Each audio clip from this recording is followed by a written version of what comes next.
poznáme Cristiana Ronalda pre jeho špičkové futbalové schopnosti. Ale zamysleli ste sa niekedy nad tým, prečo nemá žiadne tetovanie? Je to vôbec možné v dnešnej dobe, keď sú tetovania medzi futbalistami také populárne? Príčina je prekvapivá a veľmi inšpiratívna. Pozerajte ďalej, pretože dnes si povieme celý príbeh.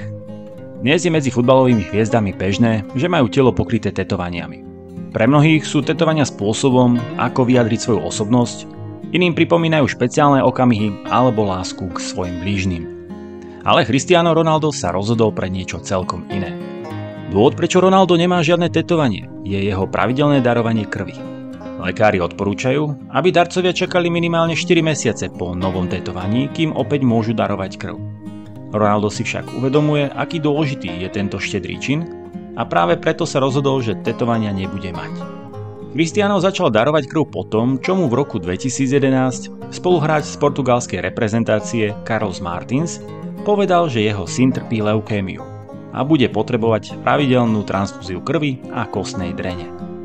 Tento okamih ho hlboko ovplyvnil a od tej doby darovanie krvi zaradil medzi svoje životné priority. Ronaldo nie je len špičkový futbalista, ale aj veľký človek. Okrem darovania krvi podporuje aj rôzne zdravotnícke projekty.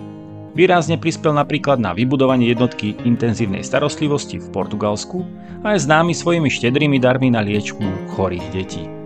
Každý z nás môže pomôcť, aj malým činom. Darovanie krvi zachraňuje životy. Je to jednoduché, ale môže to pre niekoho znamenať všetko, hovorí Cristiano Ronaldo.